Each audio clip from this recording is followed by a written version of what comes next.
Mais um esquema de propina do ex-governador do Rio, Sérgio Cabral. 10 pessoas do setor de ônibus foram presas. Ex-empregada doméstica acusa deputado Tiririca de assédio sexual.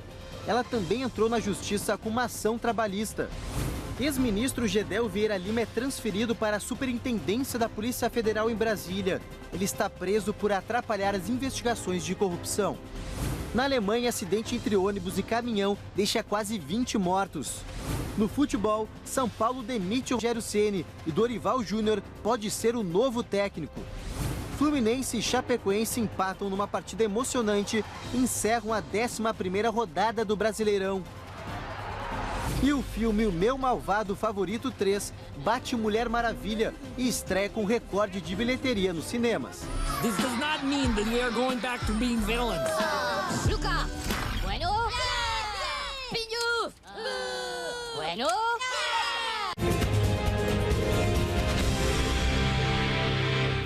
Olá, muito bom dia, às 5 horas em ponto. Bora levantar que hoje é terça-feira, dia 4 de julho. Seja muito bem-vindo aqui ao SBT Notícias e fique sabendo de tudo que rola no Brasil e também no mundo.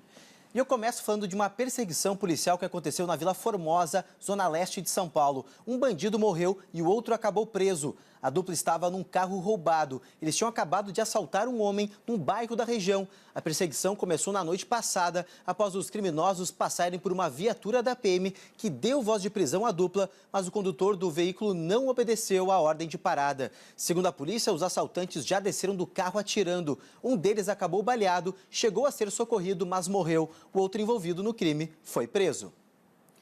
E permanece internado o recém-nascido baleado na barriga da mãe durante uma operação policial no Rio de Janeiro. Mas os médicos acreditam que o bebê tem chances de recuperar o movimento das pernas.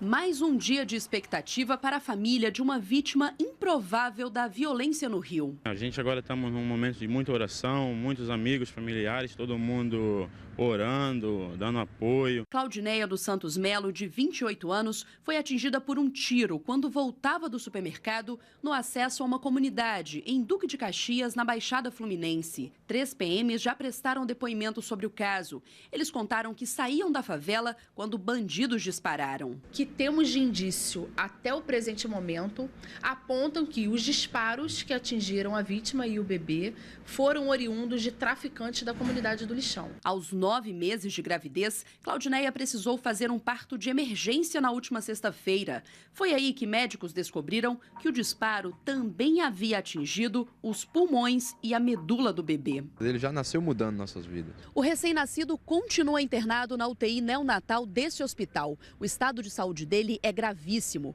Com apenas 4 dias de vida, respira com a ajuda de aparelhos e está sem o movimento das pernas. Em meio à tragédia, uma esperança. Segundo os médicos, a paralisia pode ser temporária. O que foi identificado foi uma fratura, quer dizer, do próprio osso da coluna.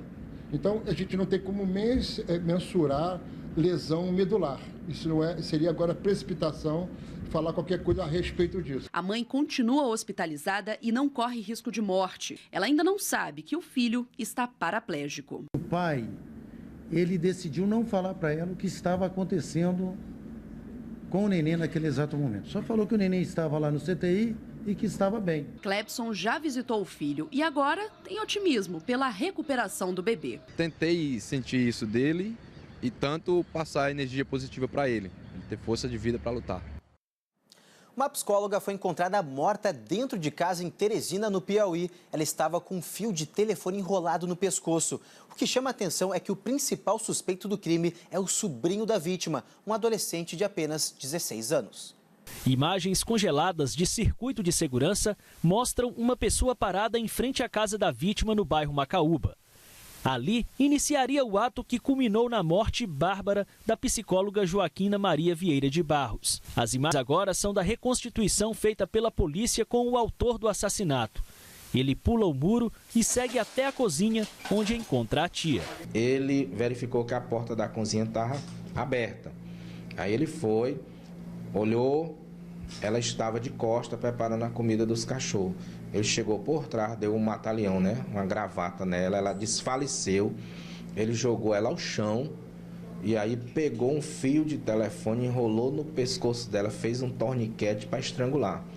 ela recobrou a consciência e começou a se debater no chão, se batendo, e aí tentando tirar o fio. Foi na hora que ele pegou a faca e cortou o pescoço dela. O assassino, confesso, foi apreendido na última sexta-feira em casa, no município de Timon, por policiais da Delegacia de Homicídios. Ele tem 16 anos, é sobrinho de Joaquina e nutriu ódio pela tia durante um período em que morou com ela. Foram 6 meses de convivência na casa que se tornaria o cenário do crime. Essas outras imagens foram captadas na Avenida Barão de Gurgueia, por onde o adolescente passou. No caminho, ele dispensou o celular e a carteira de documentos levados da vítima, uma estratégia para confundir a linha de investigação. A frieza do adolescente espantou os policiais. Em depoimento, ele revelou a intenção de também matar a filha da psicóloga, uma criança de 9 anos que dormia na casa. Disse ainda que cogitou voltar ao local do crime para acompanhar o trabalho da polícia. Os delegados não têm dúvida. Trata-se de um perfil psicopata, com potencial para voltar a matar. Uma quadrilha com pelo menos 20 criminosos explodiu um caixa eletrônico e o teto de um banco no Rio Grande do Norte. Os bandidos também atacaram uma agência dos Correios e uma casa lotérica. Tudo aconteceu em frente a um hospital. Os moradores acordaram com barulho de explosões e da intensa troca de tiros. Pelo menos 20 homens chegam e rendem 4 guardas municipais em frente a um hospital de Monte Alegre. Os criminosos agridem alguns guardas e obrigam as vítimas a deitar no chão. Eles utilizaram dinamite para explodir o cofre desta agência bancária. O teto do banco veio abaixo e o cofre foi parar do lado de fora do prédio. O município de Monte Alegre fica a cerca de 40 quilômetros de Natal. Além de explodir a agência bancária, o grupo arrombou uma agência dos Correios e uma casa lotérica. Na fuga, os bandidos saíram atirando para todos os lados e fizeram de tudo para não serem seguidos pela polícia. O bando usava armas de grosso calibre. No caminho, eles espalharam grampos de metais e queimaram o carro para dificultar a perseguição. Até agora, ninguém foi preso. E vamos agora a outras notícias pelo Brasil. Os 3 acusados de envolvimento no assassinato do embaixador da Grécia, Kyriakos Amiridis, vão a júri popular. Entre eles está a viúva François Oliveira e o policial militar Sérgio Gomes Moreira Filho, apontado como o amante dela. Kyriakos foi morto em dezembro do ano passado em Nova Iguaçu, no Rio de Janeiro. No litoral de São Paulo, uma câmera de segurança registrou a tentativa de homicídio contra um policial militar que estava de folga. Ele esperava o supermercado abrir quando 3 homens chegaram atirando. O PM conseguiu fugir, ninguém foi preso. Uma mulher furtou um ônibus de um terminal em Jundiaí, no interior de São Paulo. A passageira aproveitou que o motorista foi ao banheiro, assumiu o volante e percorreu cerca de 10 quilômetros. Depois de perder o controle da direção, ela bateu em um poste e fugiu em seguida. Ninguém ficou ferido. Mal começou o inverno e o frio chegou de vez ao sul e sudeste do país. São Paulo bateu mais um recorde nesta segunda-feira. E agora, na madrugada, a temperatura está ainda mais baixa. Marcelo Bittencourt. A tarde dessa segunda-feira foi a mais fria do ano. Os termômetros chegaram a marcar 15,8 graus. E a madrugada de hoje não foi diferente. A temperatura deve cair abaixo dos 10 graus. Para se proteger, vale de tudo: agasalho, cachecol, andar agarradinho e até correr, meu amigo. A frente fria chegou no final de semana e mudou a rotina dos paulistanos. As ruas geladas do centro de São Paulo mostram uma triste realidade. Moradores de rua se protegem como podem. Alguns vão para os abrigos da prefeitura. Outros aguentam o frio desse jeito, dormindo nas calçadas. A frente fria que chegou do sul do país só deve ir embora a partir de quarta-feira. O inverno promete ser rigoroso este ano e ele apenas está começando. De São Paulo, Marcelo Bittencourt para o SBT Notícias. Olha, com esse frio, a melhor coisa é um cobertor de orelha, hein? E tadinho Marcelo Bittencourt trabalhando no frio, mas vida que segue. De São Luís estão sofrendo com as fortes chuvas que caíram durante a madrugada desta segunda-feira. Os temporais em vários bairros da cidade. Basta uma chuva um pouco mais forte e os problemas de infraestrutura de alguns pontos da cidade aparecem. A Avenida 4 Centenário é uma obra inacabada, inaugurada pela gestão passada do estado. A chuva só torna visíveis as falhas na concepção da obra, que deveria facilitar o tráfego entre os importantes e a Avenida Beira-Mar, na região central de São Luís. É só chover, alaga. Vamos ver a empresa que fez para vir fazer a revisão aí, melhorar essa via de acesso que é muito importante para o cidadão maranhense aqui de São Luís. Neste ponto, um buraco a cada chuva aumenta mais. Uma erosão que pode levar à destruição aqui. Parece que eu estou no local onde a maré acabou de encher. E aí ficou tudo cheio, né? Mas não. Estou no quintal da casa da Dona Rosilda, aqui no bairro da Liberdade, às margens da Avenida 4 Centenário. É só chover que o quintal vira uma verdadeira... Os animais morrem, eles têm dificuldades, inclusive com o risco de doenças. E ela diz uma informação importante. Antes da abertura da Avenida 4 Centenário, mas podia chover o tanto que fosse, o quintal não ficava dessa forma. Antigamente, nosso quintal não alagava porque a gente tem o cano que foi colocado toda vez.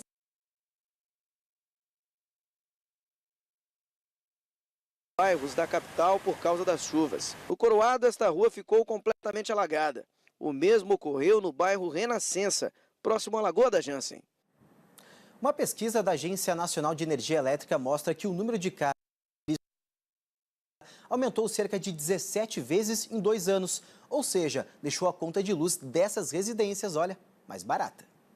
Neste conjunto habitacional, as casas foram construídas com um sistema que aquece a água por meio de energia solar.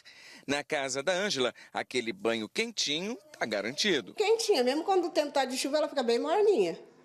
E eu nem preciso esquentar água para os meninos. O sistema usado por aqui, o calor do sol esquenta as placas com pequenos canos por onde a água passa e fica mais quente. Um sistema que agradou a família do Éder. Foi muito bom. Com a energia não tem água quente, aí é bom isso, por isso que foi muito aprovado isso. Os incentivos do governo federal, além do aumento de 51% das contas de luz em todo o país nos últimos 2 anos, alavancaram o uso alternativo de fontes de energia. 431 residências e empresas no país produziam a própria energia elétrica. Hoje, são mais de 7 mil. O avanço nos números fez com que a produção disparasse. A prova disso é que, mesmo em tempos de crise, as empresas do setor de crescer. Nós tivemos um aumento na produção de aproximadamente 30%, tá? Nos sistemas construtivos, nas contratações também, para poder atender essa demanda do mercado. Outro modelo de aquecimento solar que tem conquistado o mercado é o fotovoltaico, que é formado por placas que transformam energia do sol em corrente elétrica. Ela contribui não só com o bolso, mas também com o planeta? Exatamente, a pessoa contribui com o planeta.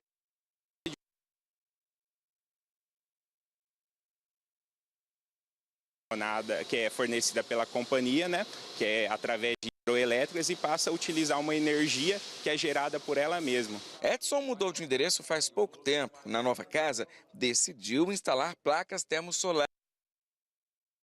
Ele já sentiu a diferença. Mesmo a casa sendo maior, a conta de luz diminuiu? A casa maior e a conta de luz menor. Para mim hoje era uma economia. E a Caixa Econômica Federal antecipou a liberação de saques do último lote de contas inativas do FGTS. No próximo sábado, cerca de 2.000 agências da Caixa vão abrir das 9 da manhã às 3 da tarde. Agora é valores de até R$3.000 podem ser sacados no autoatendimento, com cartão cidadão, inclusive em lotéricas e correspondentes da Caixa. Acima disso, só nas agências. O prazo para retirar o dinheiro das contas é 31 deste mês. A medida vai injetar mais de R$3,5 bilhões de reais na economia do país. Com dívidas em atraso no país. É o maior número de devedores registrados no Brasil desde 2012, segundo o Serasa Experian. tem um motivo para estar nessa lista. Tudo aumenta, o salário sempre o mesmo, ou até diminuindo, né? Tudo e tudo tão caro. A Cléia está desempregada há 3 anos e viu os cartões de crédito dispararem quando deixou de pagar. A minha dívida a início seria R$ 1.500. Hoje eu fui puxar, estava 50 mil. Então eu negociei hoje e R$ 4.000. Ela faz parte dos 61 milhões de inadimplentes em pelo menos 4 credores diferentes no país. Já se sabe que esse é o maior número de devedores no Brasil desde 2012. Entre abril e maio, 900 mil consumidores entraram na temida lista daqueles que não conseguem pagar todas as contas que acumulam. O desemprego, sem dúvida, é a principal variável que está impulsionando a inadimplência para cima no Brasil. Quando o consumidor está com o nome sujo no mercado, ele fica sujeito a restrições na hora de fazer uma compra a prazo. Vai ter o crédito negado em várias ocasiões e mesmo se ele conseguir, ele vai conseguir com uma taxa de juros muito alta. A principal dica para sair do que se torna uma bola de neve é tentar uma renegociação inteligente das dívidas, que pode liberar o devedor de boa parte dos juros. Quem conseguiu se livrar nunca mais quer ver tantas contas pela frente. Tudo à vista, nada de fiado. Seu nome é muito importante nessa vida, né? Você ficar devendo. A balança comercial brasileira registrou o melhor primeiro semestre em 29 anos. A diferença entre importações e exportações deixou um saldo positivo superior a 36 bilhões de dólares, quase 120 bilhões de reais. E agora vamos às notícias políticas. O do STF, Edson Fachin, quer que o plenário da Corte decida sobre novo pedido de liberdade do ex-ministro Antônio Palocci. Ele foi preso pela Operação Lava Jato em setembro do ano passado. Os advogados alegaram que a defesa foi limitada porque não teve acesso a depoimentos de executivos da Odebrecht. Ainda não há data para o julgamento. Em Goiás, o Ministério Público abriu inquérito para investigar se o ex-deputado Rodrigo Rocha Loures foi privilegiado ao receber uma tornozeleira eletrônica. Segundo a promotoria, faltam equipamentos. A tornozeleira foi cedida pela Secretaria Estadual de Segurança Pública. Rocha Loures, acusado por delatores da JBS de receber propina, deixou a prisão no último sábado. Depois de um ano, a Justiça aceitou nova denúncia contra o contraventor Carlinhos Cachoeira e outras 5 pessoas. Eles são acusados pelo Ministério Público de lavagem de dinheiro. Com isso, todos viraram réus no processo. Preso desde novembro, o ex-governador do Rio, Sérgio Cabral, teve mais um esquema de propina pelos investigadores da Operação Lava Jato. Desta vez, o caso envolve empresas de ônibus. 10 pessoas foram presas. O empresário mais conhecido do setor de transporte público, Jacó Barata Filho, foi preso no Aeroporto Internacional do Rio. A Polícia Federal diz que ele tentava fugir para Portugal, levando R$50 mil em moeda estrangeira. Já estava no avião e seguiu viagem. Não é o primeiro escândalo envolvendo a família. A festa de casamento de Beatriz, num luxuoso hotel carioca há 4 anos, custou R$2 milhões e foi alvo de protestos. O Clã Barata é dono de várias empresas de ônibus no estado. Jacó Filho é acusado de fazer parte de uma organização criminosa que fraudava o sistema de transporte intermunicipal. Nessa operação, o Ministério Público Federal investiga o desvio de R$260 milhões, mas esse valor pode chegar a R$500 milhão, incluindo os repasses para pessoas com foro privilegiado, como políticos que ainda estão no poder e não tiveram os nomes divulgados. Mais uma vez, o chefe da quadrilha era o ex-governador Sérgio Cabral, que lucrava com o esquema mesmo depois de ter deixado o governo. A gente está investigando crime de organização criminosa, corrupção passiva, corrupção ativa, lavagem de dinheiro e crime com sistema financeiro. Durante 6 anos, a propina foi paga por empresas de ônibus e guardada por uma transportadora de valores, que servia como uma espécie de banco. A cota destinada a Cabral, R$122 milhões, era recebida pelo assessor Carlos Miranda, já preso na Lava Jato e que enviava o dinheiro para contas no exterior. Fiscalização e até conselheiros do tribunal também são acusados de receber suborno. Preso em Florianópolis, Rogério Onofre, ex-presidente do Departamento de Transportes Rodoviários, é acusado de superfaturar preços de passagens.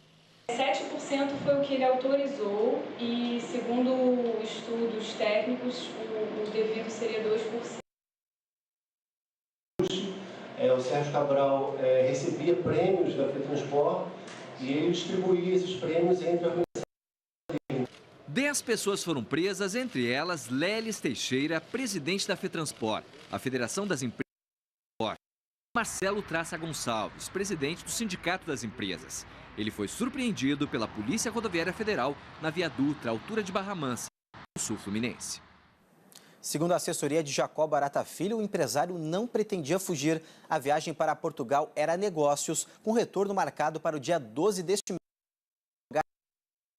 que vai aguardar a conclusão das investigações. A defesa de Sérgio Cabral repetiu que o ex-governador só se manifestou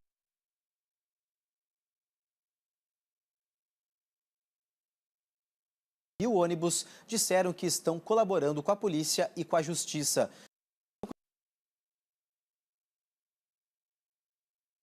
Desarticulou uma quadrilha que fraudava o INSS e o Bolsa Família no Rio de Janeiro e também em São Paulo. Cerca de 400 pessoas foram vítimas do grupo. O grupo clonava cartões de clientes da Caixa Econômica e sacava aposentadorias, Bolsas Família e outros benefícios. 3 pessoas tinham essa função de comparecer a uma lotérica e fraudar aquela máquina onde as vítimas utilizavam e inseriam seus dados, os dados do cartão e a senha. O policial militar afastado, William Oliveira da Silva, e João Gregório dos Reis foram presos. Com eles, a polícia apreendeu cartões clonados com senhas, extratos bancários, máquinas de crédito e débito e dinheiro. Outros 3 criminosos ainda estão foragidos. Já está em Brasília o ex-ministro da Secretaria de Governo, Gedel Vieira Lima, do PMDB. O político chegou no início da madrugada de hoje e foi levado para a Superintendência da Polícia Federal. Ele foi preso nesta segunda-feira na Bahia. Gedel é acusado de tentar atrapalhar as investigações da operação que apura fraudes na liberação de crédito na Caixa Econômica. Você confere todos os detalhes agora na reportagem de Fernanda Mulaierdi. A notícia logo repercutiu no Congresso Nacional. Eu não tenho dúvidas que a prisão do Gedel, pela proximidade que ele tem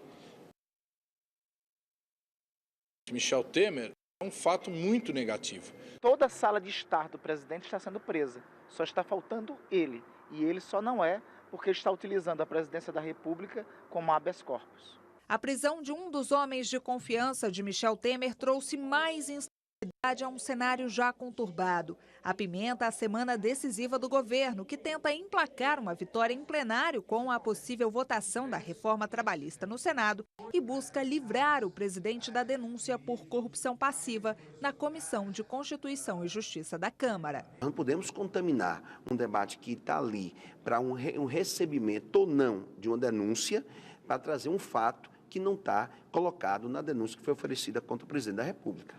Pivô da saída de Gedel da Secretaria de Governo, o ex-ministro da Cultura, Marcelo,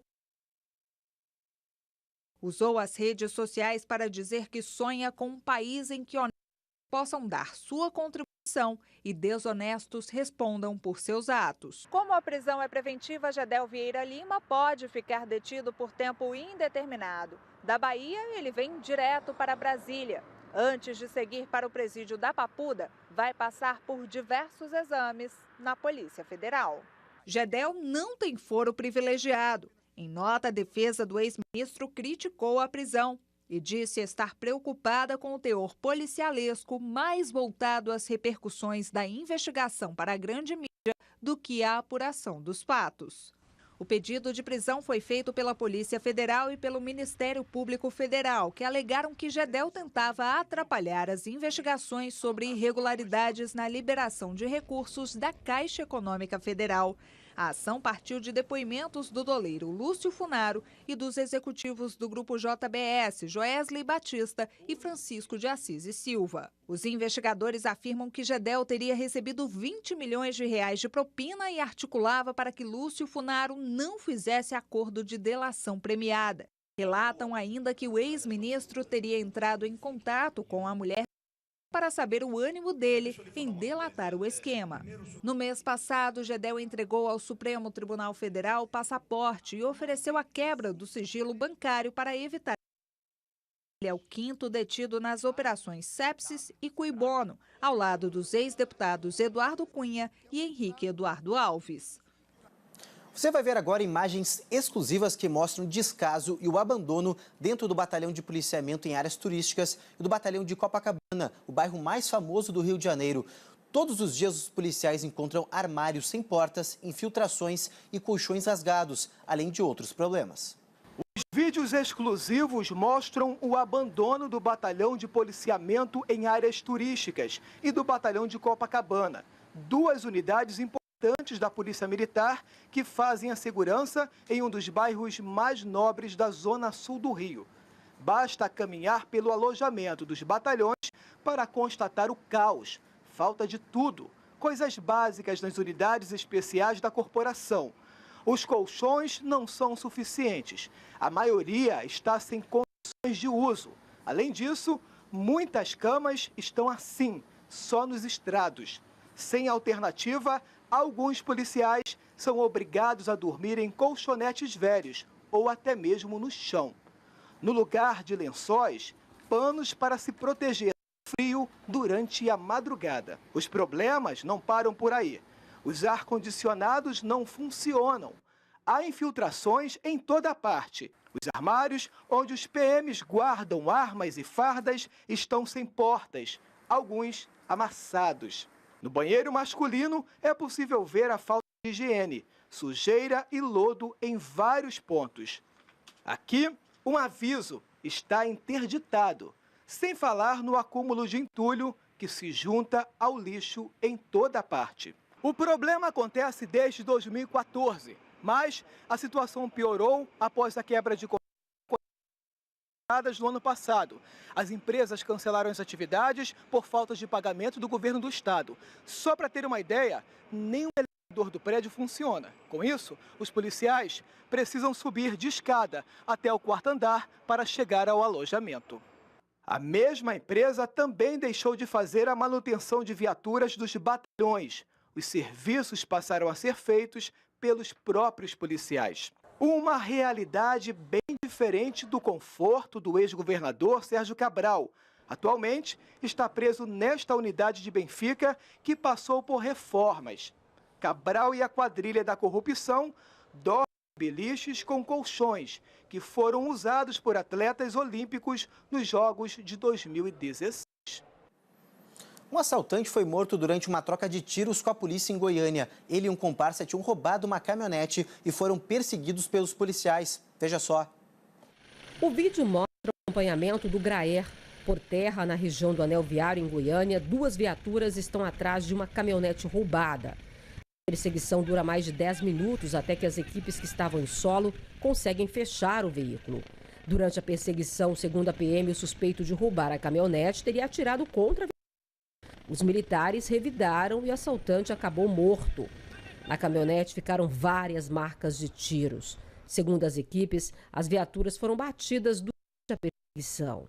A caminhonete foi tomada de assalto no período da manhã no bairro Goiá. De acordo com a polícia, 2 homens chegaram em um Honda Civic e o dono da caminhonete, sob a mira de uma arma, foi obrigado a entregar o veículo. Um Honda Civic usado no assalto, também roubado, foi encontrado abandonado logo depois. E o segundo suspeito conseguiu fugir. A polícia não divulgou o nome do suspeito morto, só que ele tinha passagens por homicídio, latrocínio e roubo e teria entre 18 e 22 anos. Um jovem de 22 anos morreu durante uma perseguição policial pelas ruas de São Paulo. Testemunhas afirmam que o rapaz já estava rendido quando foi baleado. Revoltados, os moradores interditaram uma rodovia e incendiaram 3 ônibus.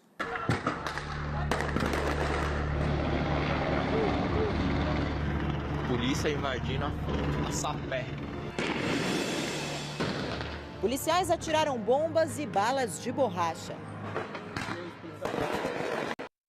A população, pedras e pedaços de pau. O confronto foi no domingo à noite na favela do Sapé, zona oeste de São Paulo. Segundo a polícia, 4 homens fugiam em um carro roubado. Na perseguição, bateram o veículo. 3 criminosos escaparam. Houve troca de tiros. Eliseu Vieira, de 20 anos, foi baleado e morto. No momento em que a polícia chegou, havia crianças brincando na rua e várias pessoas reunidas em volta de um carro de som. Eliseu estava sendo perseguido pelos policiais, correu e acabou baleado aqui. Segundo os moradores, o jovem estava rendido quando a PM atirou. O menino parece que vinha baleado, tem os rastros de sangue, e aí ele colocou a mão na cabeça e os policiais atiraram. Segundo esta testemunha, o policial ainda tentou incriminar o rapaz. Colocou a mão na cabeça e entrou dentro de um carro cinza, com outro policial, a paisana, e saiu e jogou a arma em cima, assim, para poder falar que ele estava trocando tiro, mas ele não estava trocando tiro. Essa foto mostra ele. Vizinhos também gravaram o momento em que ele é carregado e levado para a viatura. Olha lá, pegaram ele. Levando ele embora. E logo os policiais com uma covardia, deu logo um tiro nas costas dele, e logo na cabeça dele, o moleque logo morreu. Há 4 anos, uma determinação da Secretaria da Segurança Pública proibiu policiais de socorrer vítimas baleadas em trocas de tiro. Eliseu foi levado para o hospital, mas não resistiu. A morte do rapaz revoltou a comunidade. 3 ônibus foram incendiados. O carro roubado em que Eliseu estava também foi queimado. A morte de Eliseu está sendo investigada pelo Departamento de Homicídios e Proteção à Pessoa. Grávida de 8 meses, Rafaela conta que se sentiu mal quando soube que o irmão estava morto. A filha da minha vizinha falou que mataram minha irmã e foi na hora que comecei a passar mal. Aí eu achei que eu ia ganhar neném naquele momento. Câmeras de segurança gravaram um acidente impressionante na zona sul de São Paulo. Acompanhe. Um homem fugia da polícia em um carro roubado quando perdeu o controle e bateu em 2 veículos. Veja novamente. O primeiro carro chega a capotar e o criminoso só para quando colide a segunda vez. Ele ainda tenta fugir, mas é rendido pelos policiais e preso. O assaltante e um pedestre sofreram ferimentos leves. Um homem de 28 anos esfaqueou a ex-namorada e a mãe dela em Nova Iguaçu, no Rio de Janeiro. O motivo do crime, para variar, ele não aceitava o fim do relacionamento. As marcas da violência estão por todo o corpo, no rosto, no pescoço e nas pernas da mãe, que tentou salvar a vida da filha contra a ira do ex-namorado. Queria matar, ele veio para matar. Ele falou para mim que ia matar ela. O ataque aconteceu nesta rua em Nova Iguaçu, na Baixada Fluminense. Mãe e filha estavam na calçada quando o ex-namorado desceu de uma bicicleta e correu. Ele estava com uma faca na mão e conseguiu atingir a jovem, que caiu no chão. A mãe ainda tentou afastar o agressor, mas também foi atingida. Ele correu comigo nas costas. Ele conseguiu dar mais uma perfuração, só que foi mais fraca. E aí a gente se embolou aí no chão com ele. No final ele deu uma facada em mim. A faca cortou a boca da vítima e ainda perfurou as costas dela. O caso aconteceu no fim de semana e só nesta segunda-feira, mãe e filha denunciaram o agressor na Delegacia Especial de Atendimento à Mulher. Pedro Henrique da Costa Portela tem 28 anos. O casal estava separado desde fevereiro deste ano. De lá para cá, o ex-namorado enviava mensagens para Letícia fazendo ameaças. Pode levar as mensagens para a polícia, se quiser, eu vou matar. Sem papo, já tomei minha decisão. Só espera o que está por vir. Eu quis te amar e você quis o meu ódio. Pedro Henrique prestou depoimento aqui na Delegacia Especial de Atendimento à Mulher e, segundo a polícia, confessou o crime. Ele disse que não aceitava o fim do relacionamento, que já durava 2 anos. Com medo, a vítima viajou para outra cidade. Só a família sabe do paradeiro dela. Eu tenho medo, eu só tenho ela. Eu trabalhei a minha... Pra tudo, pra quê? Pra ele matar a minha filha e sair andando, rindo. Eu não posso deixar isso acontecer. Nossa, que horror, hein? E foram liberados nesta segunda-feira os últimos corpos das vítimas do acidente na BR-101 em Guarapari, no Espírito Santo. A tragédia aconteceu há pouco mais de 10 dias. 23 pessoas morreram na colisão entre 2 ambulâncias, um ônibus e uma carreta. E olha só que absurdo, no Rio Grande do Sul, por falta de transporte escolar, crianças têm que caminhar vários quilômetros e correr perigo à beira de uma rodovia para conseguir estudar. A rotina desses estudantes lembra a realidade de regiões no interior do estado. Mas a falta de transporte escolar acontece na capital gaúcha. Quem mora na região das Ilhas do Guaíba encara o problema desde o início do ano letivo. O primeiro trecho da caminhada, a nossa equipe concluiu, junto com um grupo de mães e estudantes, foram quase 3 quilômetros em chão batido, numa estrada paralela aqui na região da Ilha da Pintada. Agora começa o espaço mais arriscado para esses alunos. Caminhar à beira do asfalto, à beira da rodovia, onde ônibus, caminhões e veículos passam, e o perigo é muito grande para esses estudantes. Nossa equipe seguiu firme junto com mães e alunos. A cada passagem de veículos, especialmente os de grande porte, sentíamos a dimensão do esforço. Foram mais de 2 quilômetros pelo acostamento da BR-290. Eles têm que dar um jeito de ter ônibus para as crianças ir para o colégio. É muito longe para vir a pé. Em sala de aula, poucos estudantes. O primeiro ano tem 18 matriculados, mas somente 6 chegaram ao colégio. A diretora lamenta a perda de alunos. 95 pediram transferência porque não conseguem chegar à escola. Segundo ela, o diálogo com a Secretaria de Educação Estadual também é burocrático. Já fizeram 3 licitações. Nós já encaminhamos outras empresas também para participar da licitação e nenhuma empresa condiz com a exigência da Secretaria de Educação. Então, estamos pedindo um contrato emergencial. A gente passa por tudo, enfrenta tudo por eles, né? Para eles estar aqui, para eles ser alguém na vida, né? E uma nova tecnologia permite a realização de exames médicos em poucos minutos, sem seringas e o melhor, no próprio consultório. Com a técnica, não é preciso ir até o laboratório para fazer testes de glicose, colesterol e até dengue. A hora de fazer exames era um pesadelo. Assim que a agulha entrou, eu já comecei a sentir minha pressão caindo, a mão transpirando. Hoje, Karina testou uma novidade. Sente mais a pressão no dedo mesmo, a picadinha no dedo mesmo em si não sente muito. O equipamento permite que os testes laboratoriais sejam feitos pelo próprio médico no consultório. É só uma picadinha. O aparelho precisa apenas de algumas gotas de sangue para digitalizar essa amostra. Daí ele manda pela internet para um biomédico que está lá no laboratório. Ele vai analisar os dados e mandar o resultado de volta pelo celular. O segredo de tudo isso é a velocidade do processo.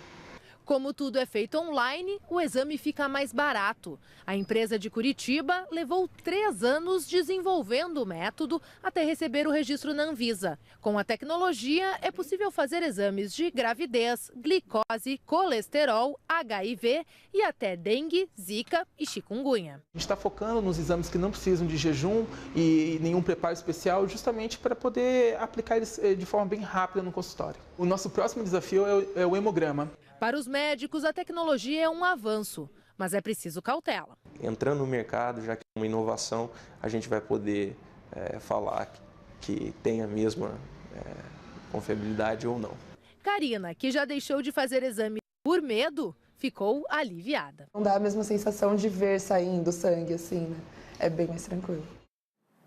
Começou nesta segunda-feira a os ingressos para o Rock in Rio. Ao invés de bilhetes, este ano serão utilizadas pulseiras de identificação. E a organização do festival fez um alerta para o público. Não coloquem de jeito nenhum a pulseira antes do dia do evento. Sabe por quê? Não? Então saiba agora. A carioca Flávia Molina, que gravou um vídeo com um adereço e viralizou nas redes sociais, não seguiu a orientação da organização do Rock in Rio. É que ela não sabia que não era possível tirar a pulseira sem danificá-la. Agora o que eu faço? Fico com ela até setembro? É isso? Em casos como esse, o cliente só poderá assistir ao festival mediante o pagamento de uma...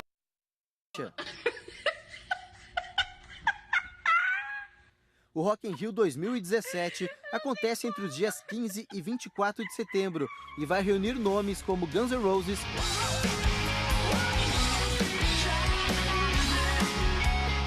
Aerosmith e Lady Gaga.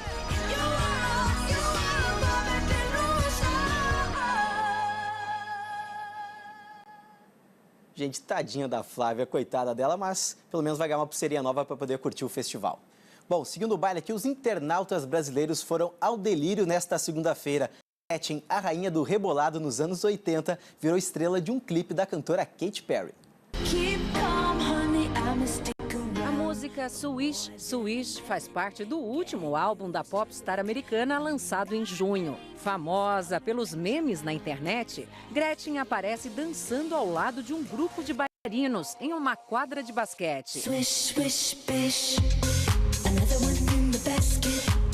O vídeo foi gravado em Salvador. Pelo Twitter, Katy Perry, que tem mais de 100 milhões de seguidores, chamou Gretchen de linda e rainha.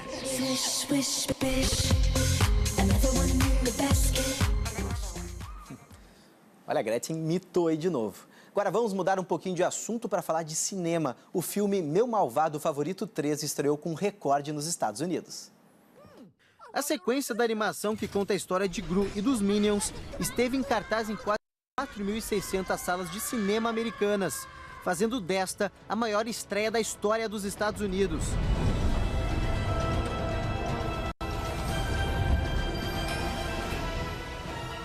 O recorde não leva em conta a quantidade de espectadores. Mesmo assim, a venda de ingressos foi expressiva e alcançou a marca de 75 milhões de dólares, fazendo com que a animação ficasse no topo das bilheterias americanas.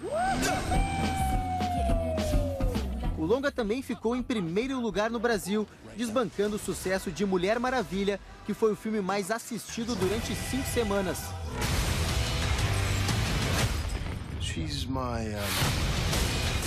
Meu Malvado Favorito 3 mostra Gru conhecendo o irmão gêmeo. Outro destaque é o grande vilão da história, que tem inspiração nos anos 80. E foram enterrados os corpos de mãe e filha mortas em uma troca de tiros entre criminosos e policiais na comunidade da Mangueira, na zona norte do Rio. Depois dos assassinatos, o policiamento foi reforçado no local, só que mesmo assim a população se sente insegura. Os caixões de mãe e filha foram colocados lado a lado. Muita gente foi ao cemitério do Catumbi, na região central, se despedir de Marlene Maria da Conceição, de 76 anos, e de Ana Cristina Conceição, de 42. Parentes e amigos estavam inconformados. A própria comunidade socorreram.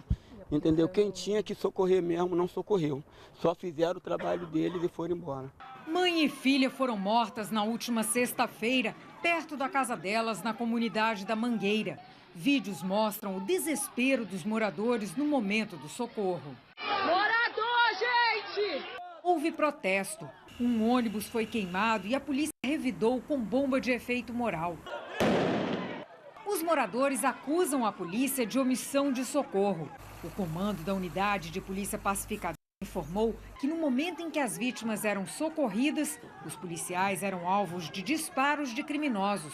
3 dias depois do tiroteio, o policiamento aqui na região da comunidade da Mangueira, na Zona Norte, foi reforçado. Mesmo assim, o clima continua tenso. Eu acho muito ruim. Ainda mais que a gente não tinha muito conflito antes, né? Foi uma surpresa o que aconteceu. A Comissão de Constituição e Justiça da Câmara dos Deputados deve escolher nesta terça-feira o relator da denúncia contra o presidente Michel Temer. Já a Comissão de Ética Pública da Presidência abriu processo contra os ministros Gilberto Kassab, da Ciência e Tecnologia, e Marcos Pereira, da Indústria. A decisão é baseada nas delações dos executivos da JBS. Outros 3 ex-ministros também serão investigados. Uma nova decoração. Na entrada do Palácio do Jaburu, residência do presidente Michel Temer, vasos foram colocados, um ao lado do outro. O corredor verde seria para esconder a identidade dos visitantes. Antes, era possível saber quem entrava ou saía do local. Já quem tem por objetivo não esconder nada é a Comissão de Ética Pública da Presidência. Esta segunda, o grupo abriu processos contra 2 ministros do governo Temer. As investigações são para apurar as condutas com base nas delações da JBS. O ministro da Ciência e Tecnologia, Gilberto Kassab, vai ser investigado por suposto recebimento de R$350 mil com notas frias durante a atual gestão e também quando era ministro das Cidades. Contra Marcos Pereira, ministro do Desenvolvimento, Indústria e Comércio, pesa a suspeita de ter sido beneficiado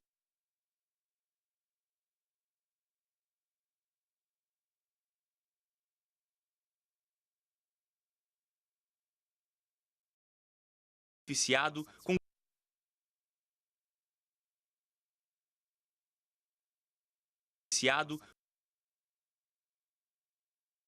R$500 mil por mês vindos da JIF para atuar em interesses da empresa, manter uma linha de financiamento da Caixa Econômica. Por isso, no mesmo processo vai ser investigado Antônio Carlos Ferreira, vice-presidente corporativo do banco. Também foram abertos processos contra 3 ex-ministros, Fernando Pimentel, Gedel Vieira Lima e Guido Mantega. Todos vão ter prazo de 10 dias para prestar esclarecimentos. Ao fim das investigações, a Comissão de Ética pode punir com advertência, censura pública ou recomendar a demissão.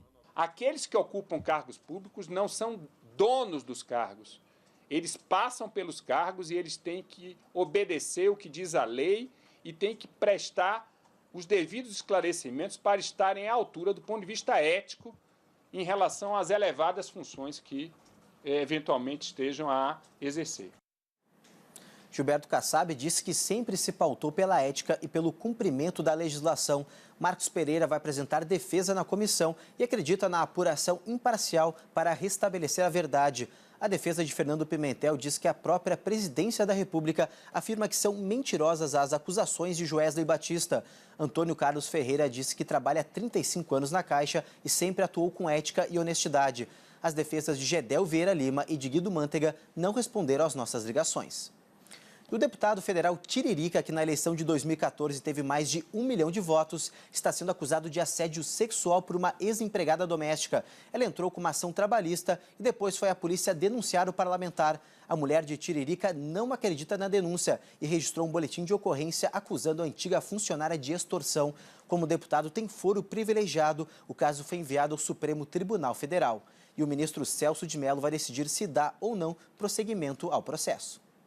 Foi nesta delegacia de Brasília que a mulher do deputado Tiririca registrou ocorrência de extorsão contra a ex-empregada. Nana Magalhães acusa Maria Lúcia Gonçalves de pedir R$100 mil a ela depois de ser demitida para não revelar intimidades do casal. Maria Lúcia trabalhou por 4 meses no apartamento da família em Brasília. Segundo a mulher de Tiririca, ela foi demitida em junho do ano passado por tomar bebida alcoólica durante o trabalho. Em fevereiro deste ano, Maria Lúcia entrou com uma ação trabalhista contra os ex-patrões. Pediu R$120 mil de indenização por ter supostamente sofrido assédio sexual durante o horário de trabalho. No último dia 20, ela prestou depoimento à Polícia Civil e contou com detalhes como teria sido assediada pelo humorista durante 2 viagens. O SBT teve acesso com exclusividade ao depoimento. Em maio do ano passado, em São Paulo, o deputado daria entrevista a um programa de TV, enquanto ela cuidaria da filha do casal, de 8 anos. À noite, ele e a esposa, acompanhado de assessores, voltaram ao apartamento. Segundo ela, Francisco, que é o nome de Tiririca, exalava cheiro de álcool. Maria Lúcia conta que ele a segurou pelo braço, a jogou no sofá da sala e teria dito, em linguagem vulgar, que teria relações sexuais com ela. Diz ainda que conseguiu se soltar, mas que ele insistiu e começou a correr atrás dela. Ela diz que tudo aconteceu na frente da família e dos assessores.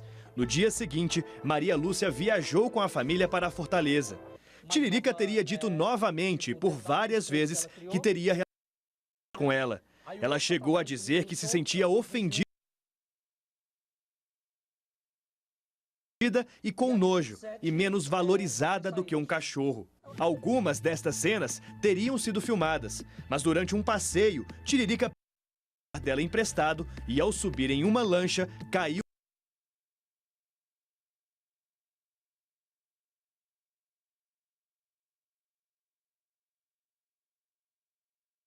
no mar com o aparelho. Eu conversei com a Maria Lúcia por telefone, mas por orientação dos advogados, ela preferiu não gravar entrevista. Mas ela confirmou o que disse em depoimento. Contou que não denunciou antes por medo. Como Tiririca é deputado federal e tem foro privilegiado, o caso está agora no Supremo Tribunal Federal. Caberá ao ministro Celso de Mello decidir se abre uma investigação para apurar a denúncia. A mulher de Tiririca disse à Justiça do Trabalho que o assédio jamais ocorreu. Contou que o marido é uma pessoa centrada, pai dedicado e homem conhecedor da sua importância política. O advogado de Tiririca, Fernando Albuquerque, diz que o processo está em sigilo e por isso não pode comentar a acusação contra o deputado. Aproveitando o domingo de sol com a família numa praia badalada da região. O problema é que ele mesmo havia proibido o acesso do público ao local menos de 48 horas antes. Chris Christie vem sofrendo duras críticas por ter descumprido a própria determinação. Na última sexta-feira, ele impediu a população de frequentar praias e parques públicos até que o impasse na aprovação do orçamento do estado seja resolvido. E a Coreia do Norte voltou a desafiar o mundo e confirmou o lançamento bem-sucedido de um míssil intercontinental na noite desta segunda-feira.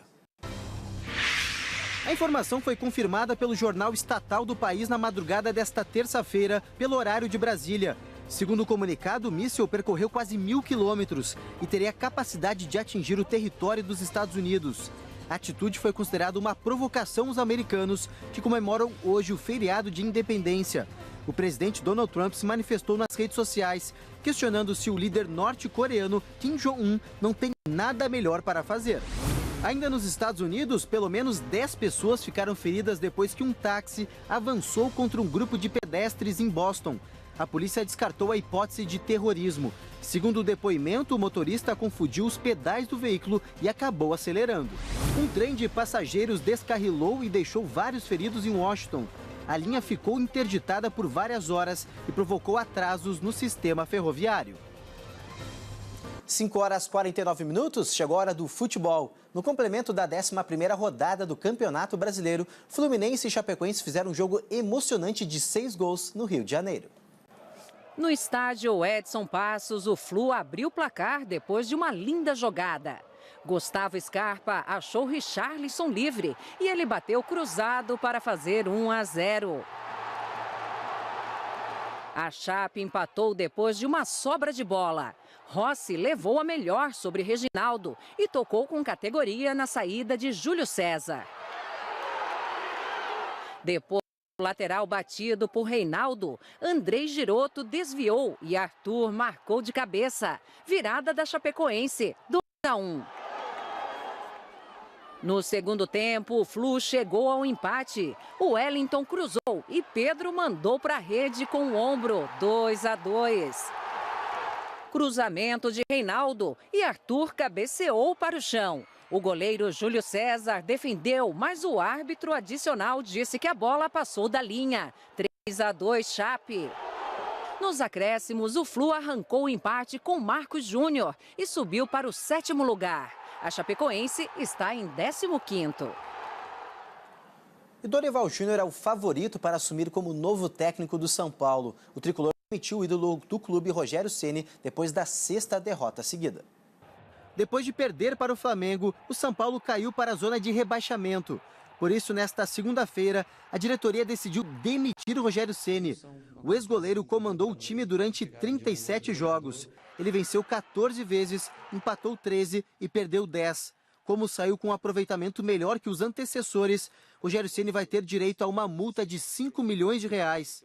No clássico contra o Santos, domingo, o time deve ser dirigido interinamente pelo auxiliar Pintado. Um incêndio de grandes proporções atinge neste momento um galpão em Diadema, na Grande São Paulo. Pelo menos 18 viaturas têm essa ocorrência. Não há confirmação de vítimas até o momento. Mais informações você vê logo após as 6 horas no primeiro impacto. Direção e telefone celular, uma mistura ilegal e também perigosa. Mas será que a gente tem noção do tempo perdido enquanto dirigimos e olhamos o aparelho? Segundo o especialista, cada vez que se olha para o celular, o motorista perde entre 3 e 4 segundos, tempo suficiente para provocar um acidente. A multa de quase R$ 300, além de 7 pontos na carteira, parecem não assustar os motoristas. Muitos admitem usar o celular enquanto dirigem. Uma necessidade, né? Infelizmente, precisamos usar o celular. Tem jeito. Eu uso texto ou mensagem de voz ao volante. Mas é perigoso? Claro que é perigoso. Só na cidade de São Paulo, mais de 70 mil pessoas foram multadas por dirigir com celular durante o primeiro trimestre deste ano. Um aumento de 21% em 2 meses. São motoristas que estão mais sujeitos a um acidente de trânsito, afirma um estudo do SESV, o Centro de Experimentação e Segurança Viária. Técnicos concluíram que o motorista leva em média quase 3 segundos para responder uma mensagem de texto no telefone, o que a 100 km faz com que ele rode mais de 40 metros sem olhar para frente. É como ultrapassar 2 carretas completamente às escuras. Se ela fica só 4 segundos olhando para o aparelho, ainda tem mais alguns segundos até ela reagir se eventualmente tiver alguma intervenção no trânsito ou uma parada repentina. Esse tempo de distração ao volante também foi medido nos acessos a aplicativos de redes sociais. Os motoristas chegaram a ficar 4,5 segundos atentos ao que acontecia no trânsito. Na opinião de especialistas, seja qual for a urgência da mensagem, o melhor é só responder quando o carro estiver estacionado. A dica é o seguinte, é que ela se conscientize e pense se aquela mensagem é mais importante do que a vida dela que está dentro do carro. E a Polícia Federal começa nesta terça-feira a reconstituição da morte de 10 trabalhadores rurais em Pau d'Arco, no sudoeste do Pará. O trabalho da perícia só deve terminar no fim de semana. Os sobreviventes, os policiais civis e militares que participaram da operação na Fazenda Santa Lúcia, em Pau d'Arco, no sudeste do Pará, estão incomunicáveis e sob proteção na sede da Polícia Federal em Redenção. A partir desta terça-feira, eles vão ajudar os investigadores a esclarecer o que realmente aconteceu na tarde do 24 de maio. Na ação, 10 trabalhadores rurais morreram, 7 eram da mesma família. Os primeiros laudos da perícia indicam que não houve conflito local. A reconstituição na fazenda só deve terminar no domingo. De acordo com a polícia, será o tempo necessário para ouvir todas as testemunhas do caso. 4 peritos de Brasília já estão no Pará e vão trabalhar exclusivamente no relatório final do inquérito. É difícil, por vezes, entender toda a dinâmica, mas graças à reconstituição vai ficar claro o que aconteceu naquela exata data e eventuais contradições serão sanadas pelos peritos federais que estão dedicados a essa perícia. O Sindicato Rural de Redenção, que representa os fazendeiros, também vai acompanhar os trabalhos da Polícia Federal. A chacina deixou os donos de fazendas na região apreensivos. Com uma ansiedade muito grande, porque a gente não sabe qual será o apoio da polícia de agora em diante, em razão do que ocorreu. E continua nesta terça-feira em São Paulo o julgamento do homem acusado de invadir um fórum com um galão de gasolina e tentar matar uma juíza. O réu que mandou gravar o próprio crime chegou a responsabilizar a magistrada por ter perdido a guarda do filho.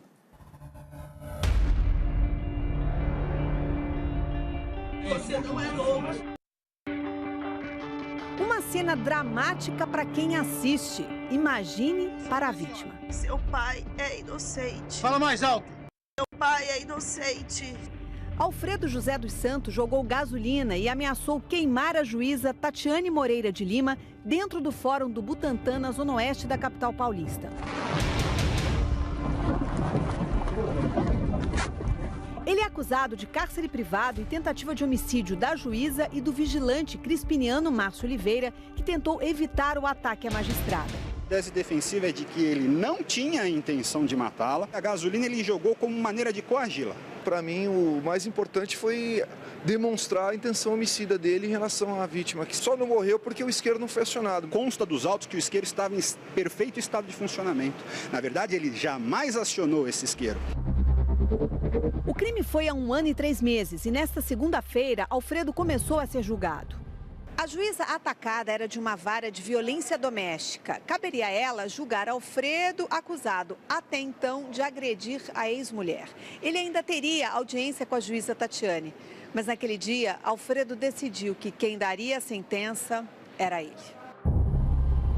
Ataques a juízes acontecem mais do que se imagina. No Brasil, há pelo menos 131 magistrados em situação de risco. Muitos nem são de varas criminais, mas julgam ações de violência doméstica, de família e trabalhistas. A juíza Tatiana Maranese foi ameaçada de morte por um homem que havia entrado com uma ação contra a empresa em que trabalhava. A primeira ameaça veio por telefone. Ele falou com uma funcionária da vara. Olha, doutora, ligaram aqui e falaram que a juíza loira, eu ia matar a juíza loira. A juíza loira está aí porque eu vou matar ela. Tempos depois, ele foi pessoalmente ao fórum. Na verdade, a ameaça era real, que a princípio